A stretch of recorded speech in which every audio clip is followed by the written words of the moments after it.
నమస్కారం. గోపాల్ సాముద్రికానికి స్వాగతం. మనం ఈ అరచేయి పరిశీలనలో క్షేత్ర విభాగంలో వేళ్ల పరిమితుల గురించి గత ఎపిసోడ్లో కొన్ని తెలుసుకున్నాము. ఇప్పుడు రవివేలు గురించి తెలుసుకుందాం.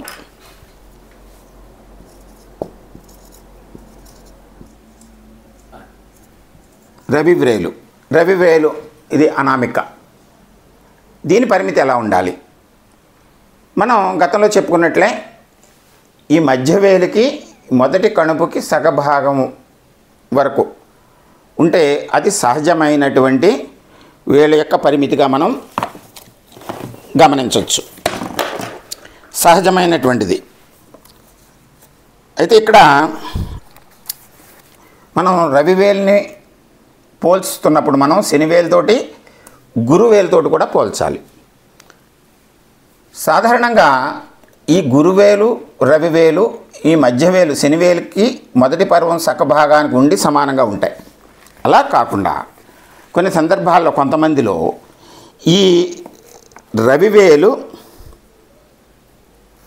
గురువేలు కంటే కొంచెం పొడవు ఉంటే రవివేలు ఇది గురువేలు కంటే కొంచెం పొడవు ఉంటే వీరు కళలయందు ఆసక్తి కలిగి ఉంటారు, వాటిలో ప్రవేశిస్తూ ఉంటారు.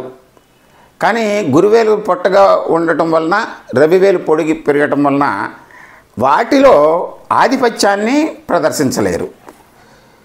ఇక్కడ మనం అయితే రవి ఎప్పుడు కూడా ఈ కళలు వీటిని ప్రవేశించి వాటిల్లో సాహస కృత్యాలు చేయాలనేటువంటి కోరికతోటి ఉంటారు. ఇకపోతే గురువేలుతో సమానంగా ఉందనుకోండి, ఇలాగా ఈ కళల యందు పేరు ప్రఖ్యాతులు ఆధిపత్యం వస్తుంది. దానికి అనుగుణంగా సంపదను కూడా ప్రోవ్ చేసుకునేటువంటి లక్షణం ఉంటుంది. అయితే గురువేలుతో సమానంగా ఉన్నప్పుడు ఎటువంటి శ్రమకైనా సరే వాళ్ళు ఓర్చుకుని ఆధిపత్యాన్ని నిలబెట్టుకుంటూ ఉంటారు. ఇకపోతే రవివేలు గురువేలు కంటే అంటే ఈ మొదటి వేలు గురువేలు కంటే పొట్టిగా ఉందనుకోండి, మీరు చూడొచ్చు ఇక్కడ. అంటే ఈ వేలు బాగా పొట్టిగా ఉంటే ఉన్నత స్థితి పొందడానికి ఎక్కువ శ్రమ పడవలసి వస్తుంది. అంటే కళల యందు ఆసక్తి ఉంటుంది, ప్రవేశం ఉంటుంది, ఆకర్షణ ఉంటుంది. కానీ ఈ ఆధిపత్యం పొందడానికి ఎక్కువ శ్రమ పడాలి. కొన్ని సందర్భాల్లో తమకంటే ఈ కళల యందు ఆసక్తి యందు తర్వాత హోదానందు తక్కువ వ్యక్తులతోటి వీరు పరిచయాలు పెంచుకుని కొన్ని సందర్భాల్లో అవమానాలకి లోనవుతూ ఉంటారు. కొంతమంది చేతుల్లో రవివేలు బుధవేలు కన్నా పొడవుగా అంటే బుధవేలు. సాధారణంగా ఈ బుధవేలుని మనం చూసినప్పుడు ఈ రవివేలు మొదటి పర్వం అంచుకి బుధవేలు ఉంటుంది, సహజం అది. అలా కాకుండా బాగా పొడవుగా ఉందనుకోండి, రవివేలు బాగా పొడవుగా ఉన్నటువంటి వలన ఏమవుతుందంటే ఈ కళల యందు అభివృద్ధి బాగా విపరీతమయ్యి వ్యాపార ధోరణి తగ్గిపోతుంది వాళ్ళకి. అంటే ఓన్లీ కళలను ప్రదర్శించటము, వ్యక్తీకరించటము, 10 మంది గౌరవం పొందటము, దాన్ని ఆస్వాదించటము, ఆ విధంగా ఉంటుంది ఈ రవివేలు. అయితే రవివేలు బుధవేలుతోటి సమానంగా ఉన్నటువంటి ఇది ఇందాక చెప్పాను, ఈ శని చెప్పినప్పుడు ఇది రవివేలు శనివేలు సమానంగా ఉంటే వీళ్ళకి జోదమునందు ఎక్కువ ఆసక్తి ఉంటుందని చెప్పి ఇదిగో చూడొచ్చు మీరు. ఈ రెండు సమానంగా ఉన్నాయి. గురువేలు బుధవేలు దిగిపోయినాయి. ఈ రెండు ఎక్కువ విస్తరించినాయి. కొంతమందిలో ఈ గురువేలు కన్నా తక్కువగా ఉంటే రవివేలు గురువేలు కంటే తక్కువగా ఉంటే అనవసర విషయాల ముందు ఆసక్తి పెరుగుతుంది. ఘర్షణలు, వాదనలు, వీటిల్లో వారు పార్టిసిపేట్ చేస్తూ ఉంటారు. ఇక్కడ కొంతమందిలో ఈ రవివేలు బాగా చిన్నగా ఉంటే ఇక్కడ చూడొచ్చు మీరు. ఇక్కడ ఏమైందంటే రవివేలు పొట్టిగా ఉంది, ఈ చిన్నవేలు అంటే బుధవేలు పొడుగ్గా ఉంది, గురువేలు కూడా పొడవుగానే ఉంది, సహజంగా శనివేలు పొడవుగానే ఉంది.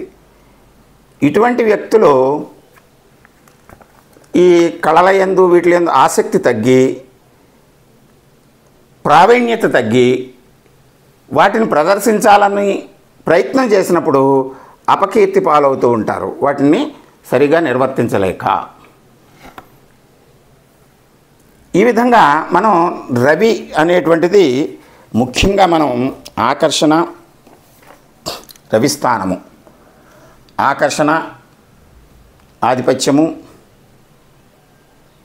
ధైర్యము, ముఖ్యంగా కళలు, అధికారము, వీటి గురించి మనం ఈ రవిస్థానాన్ని ప్రస్ఫుటంగా మనం చెప్తాం కనుక దాని నుంచి వచ్చినటువంటి రవిస్థానానికి బేస్గా వచ్చినటువంటి ఈ వేలు, రవివేలు, దాని యొక్క పరిమితి అన్నప్పుడు ఇటు బుధవేలు కంటే ఈ పర్వం, బుధవేలు ఈ 2 పర్వాలు అంచు వరకు వస్తే సరిపోతుంది, అది సహజం. అలాగే శనివేల్లో మొదటి పర్వం సగం వరకు ఉండాలి, ఇటు గురువేలుతో ఈక్వల్గా ఉండాలి. అలా ఉన్నప్పుడు రవివేలు తన యొక్క సహజమైనటువంటి లక్షణాన్ని కలిగి ఉంటుంది. సహజ లక్షణం అంటే అధికారాన్ని, ఏ స్థాయిలో ఉంటే ఆ అధికారాన్ని నిలబెట్టుకుంటూ ఉంటారు, నలుగురిలోనూ ఆకర్షణ కలిగి ఉంటారు, ఏ విషయాన్నైనా సరే ముక్కుసూటిగా చెప్పేటువంటి లక్షణం కలిగి ఉంటుంది, 10 మందితోటి కలుపుకోరుతనంగా ఉంటుంది, సభా మర్యాద, సంఘ మర్యాదలను తెలిసి ఉంటారు, కళల యందు ఆసక్తి ఉంటుంది, అభినివేశం ఉంటుంది, దాన్ని ప్రదర్శించేటువంటి లక్షణం ఉంటుంది. ఈ విధంగా మనం రవిస్థానాన్ని రవివేలుతోటి మనం అన్వయించి చెప్పినప్పుడు సహజమైనటువంటి లక్షణాలు కలిగి ఉండటం ఎప్పుడు కూడా దీనికి ఒక ప్రామాణికంగా మనం చెప్పుకోవచ్చు. ఈ తదుపరి మనం ఇంకొక ఎపిసోడ్లో మనం ఈ వేళ పరిమితుల్లో బుధవేలు గురించి తెలుసుకుందాము. ఇంతవరకు తెలుసుకున్నటువంటి విషయాల్ని మీరు ఒకసారి పరిశీలించుకోండి. మీ దగ్గర స్నేహితులు, బంధువులు వారితోటి వారి యొక్క హస్తాలను పరిశీలించండి. ఈ లక్షణాలను మీరు చక్కగా సమన్వయం చేసుకుని చూడండి, మీకు ఖచ్చితమైనటువంటి ఫలితం కనిపిస్తూ ఉంటుంది. నమస్కారం.